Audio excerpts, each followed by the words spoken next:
શ્રી સ્વામિનારાયણ ભગવાનની જય. સ્વામિનારાયણ હરે સ્વામી વાત કરી જે સાખે ધરતા કેમ થાય એ પ્રશ્ન કર્યો છે. માણસ મરી જાય છે, દેહ ઘડો થાય છે, તે જોવું, તે નિત્ય પ્રલય, નિમિત્ત પ્રલય ને પ્રાકૃત પ્રલય તેનો વિચાર કરવો ને સાખેને જોગ સિદ્ધ કરવાનું કારણ આ સમાગમ છે. જો આપણે સ્વામી કેવું ચોખ્ખું દેખાય છે. આપણે બાળક હતા, બાળ અવસ્થામાં હતા ત્યારે ચૂંચું કરતા, ટૂંટું કરતા, અને અત્યારે માણસ જુવાન થાય પછી ઘરડો થાય, પછી ઘરડામાં હજી આ કેટલી સમસ્યાઓ છે ઘડપણની. જે આપણને પત્રો આવે છે, આ હરિભક્તોનું બધું આવે છે. ઘરડા થયા તો પડી ગયા, બાથરૂમમાં લપસ્યા, અને બધા કેટલી બધી ઉપાધિ આવે. તો એ ચોખ્ખું દેખાય છે, નથી દેખાતું એવું નહીં. એટલે માણસ મરી જાય છે, દેહ ઘરડો થાય છે, તે જોવું, તે જોવું એટલે જોવું એટલે વિચાર કરવો. આપણે તો બધા આવે જાય ચાલ્યું જાય, પણ વિચાર કરતા નથી. જો વિચાર કરે તો પાછી વૃત્તિ વરે. ને સાખીને જોગ સિદ્ધ કરવાનું કારણ આ સમાગમ છે. અને બધું તો મહારાજ સ્વામીનું સમાગમ એ જબરજસ્ત વાત છે. કેમ કે બધા માઇક તંત્ર, બધું માનું તંત્ર છે, બધા લીન થઈ જાય છે બધા. અને પછી એટલા બધા વર્ષો કાઢે પછી એને ચાલ્યા જ કરે. પણ ધામધામીને મુક્ત આ ત્રણ છે જે સત્ય છે હંમેશા, એ વિચાર કરો. ક્યાં આ માયામય વસ્તુ બધી અને ક્યાં આપણે. અને આપણે તો મુક્તોની પંક્તિમાં ભરવું છે, એટલે આપણે તો મુક્ત થઈ ગયા છે. મહારાજનો સ્પર્શ થયો ત્યાંથી મુક્ત થઈ ગયા, મોક્ષને માર્ગે ચાલ્યો. ગબડતા ચાલશે, પણ આપણે તો મુક્તની પંક્તિમાં બેસવાનું જ છે. મહારાજે પણ કહ્યું છે, સ્વામી પણ કહ્યું છે, અને સત્પુરુષે પણ કહ્યું છે કે આપણે આ પંક્તિમાં ભરવું છે. અને એ પંક્તિમાં ભરે એટલે તો કામ થઈ ગયું. પછી કોઈ દિવસ જન્મ મરણની વાત જ નહીં, અને બધું અનંત અપાર સુખ આવે. સ્વામિનારાયણ હરે સ્વામી વાત કરી છે. જેમ નાતનો, નામનો ને ગામનો નિશ્ચય થયો છે, તેમજ એવો અભ્યાસ કરે છે, હું આત્મા છું, બ્રહ્મ છું, સુખરૂપ છું ને ભગવાનનો ભક્ત છું, પણ દેહ તે હું નહીં, એમ કરે તો તે પણ થાય. ને આ દેહ આપણને નિત્ય નરક જુથાવે છે, એથી ભૂંડું શું, પણ જ્ઞાન વિના તેની ગમ નથી. અને જો આ રોજ સવારે ખાડે જવું પડે, રોજ કોઈ દિવસ બાકી નહીં, નરક જુથાવે છે. એ તો બીજાનું નરક હોય તો ખબર પડે. પોતાનું છે એટલે ક્યાં જાય પોતે, એટલે ગણી લે. પણ એ વિચાર કરે તો થાય, વિચાર ના કરે તો બધું ચાલ્યું જાય. તો સ્વામીએ કહ્યું કે જેમ નાતનો, નામનો ને ગામનો નિશ્ચય થયો છે, કેવો નાતનો કેવો નિશ્ચય છે. નામનો તો ખરેખર હોય, જે આજે 100 જણ હોય અને જેનું નામ પડે એ કરતા એ હોકારો દે, બીજા બધા સુસુપ્તિમાં જ પડ્યા રહે. પણ એ એટલે નામનો કેટલો બધો નિશ્ચય છે. અને નામના પાછળ બધી આખી દુનિયા, આખા બ્રહ્માંડ મરી પડે છે નામ માટે. એટલે નાતનો, નામનો ને ગામનો નિશ્ચય થયો છે. તો સ્વામી કહ્યું તો બરાબર છે. તેમજ એવો અભ્યાસ કરે છે, હું આત્મા છું, બ્રહ્મ છું, સુખરૂપ છું. એ સાચી જ વાત છે, એમાં ખોટી નથી. આપણને લાગે આ બધું મોટું મોટું શું બધું છે, પણ બરાબર છે. એ થવાનું જ છે. આપણે આત્મા છું, બ્રહ્મ છું, સુખરૂપ છું. આ બધી આખી દુનિયા માયાવી જીવ તંત્ર બધા દુઃખરૂપ છે. સ્વામી કે અનંત બ્રહ્માંડનો જે માયામાં આવ્યો એ બધા દુઃખરૂપ છે. ભલે એને સુખ જેવું લાગે પણ દુઃખરૂપ છે. અને હું આત્મા છું, બ્રહ્મ છું, એ સુખરૂપ છે. એ બીજાથી બધાથી અલગ પડે. અને એ સુખ છે અનંત, અપાર અને નિત્ય. એ બધું સુખ છે. બીજા સુખ કરતાં અનંત ગણું ફેર છે. અને ભગવાનનો ભક્ત છું, આ બધું નિશ્ચય થવું જોઈએ. હું આત્મા છું, બ્રહ્મ છું, સુખરૂપ છું ને ભગવાનનો ભક્ત છું. શ્રીજી મહારાજનું ભક્ત છું. પણ દેહ તે હું નહીં એમ કરે તો તે પણ થાય. અને આ અભ્યાસ કરવા માટે તો આ પણ થાય. પણ એટલું બધું ઘૂંટાયેલું છે, દેહ ને આત્મા એક થઈ ગયો છે. એટલે એમાંથી બહુ અભ્યાસ કરવો પડે ત્યારે પાર પડે. પણ થાય ખરું. સ્વામીએ કહ્યું કે જેમ હું દેહ છું એવું મનાઈ ગયું છે. દેહ નથી છતાંય મનાઈ ગયું છે.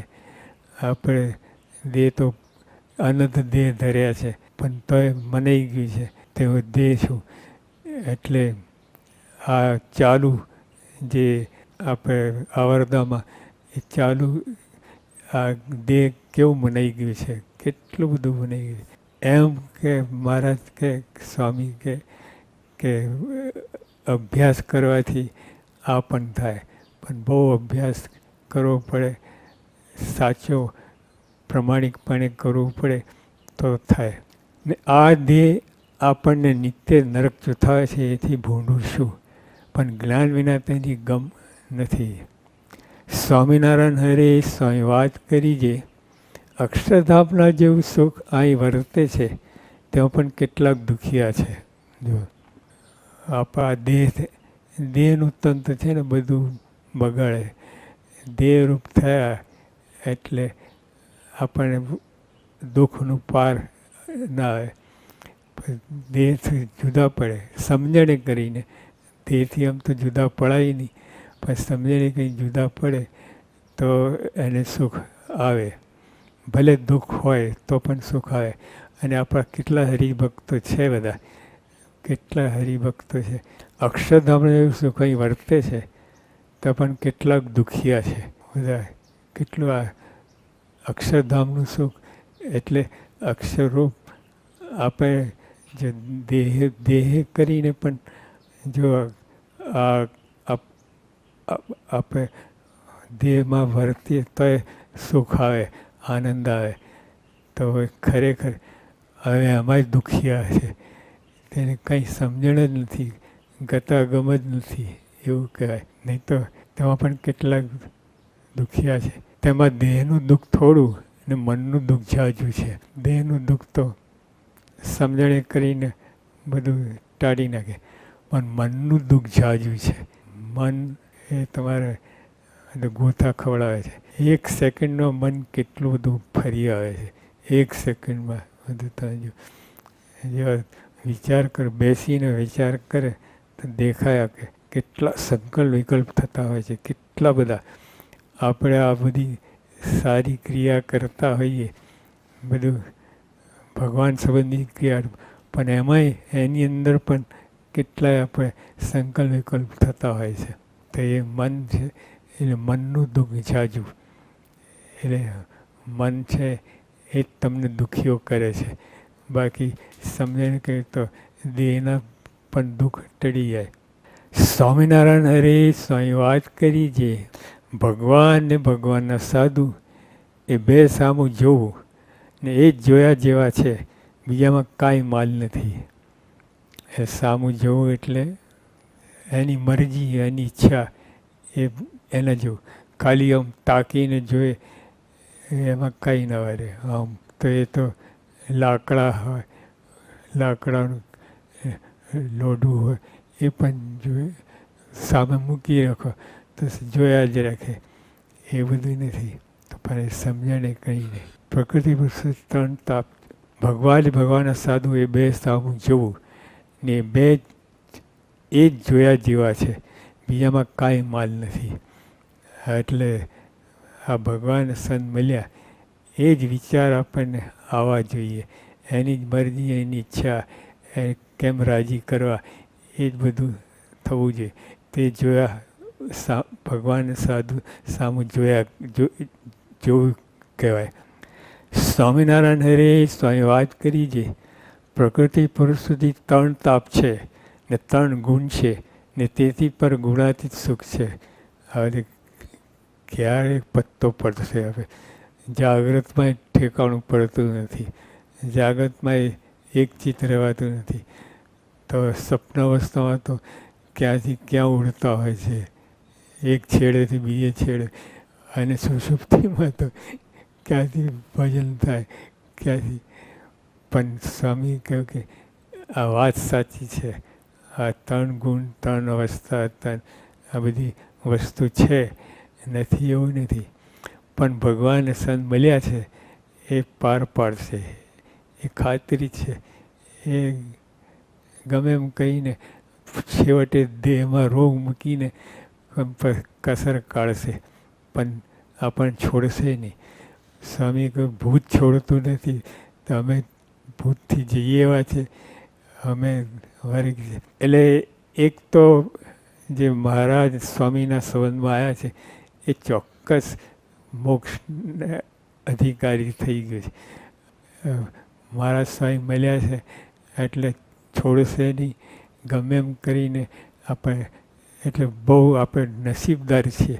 ભલે આપણે અજ્ઞાન અવસ્થામાં છે, કાંઈ જાણતા નથી, પણ મારાનો સંબંધ થયો છે એ પાર પડી ગયો છે. સ્વામિનારાયણ હરે સ્વામી વાત કરી છે, પ્રકૃતિ પુરુષ ત્રણ તાપ છે, ત્રણ ગુણ છે ને તેથી પર ગુણાતીત સુખ છે.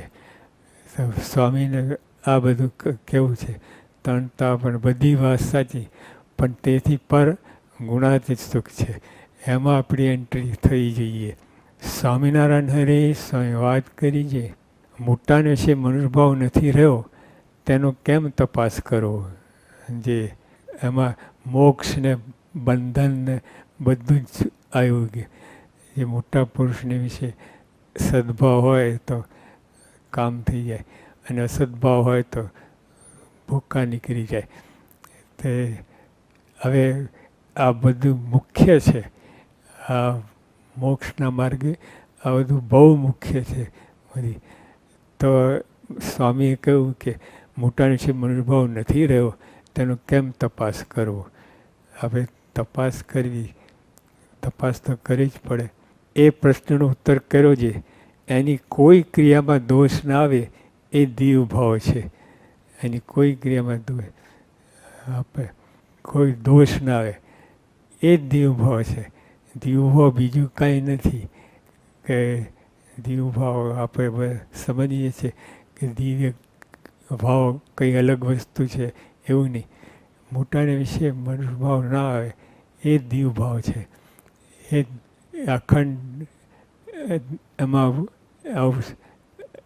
આવું રહે, એ વૃત્તિ રહે, દાનત રહે, તો એ દીવ ભાવ છે. સ્વામિનારાયણ ભગવાનની જય.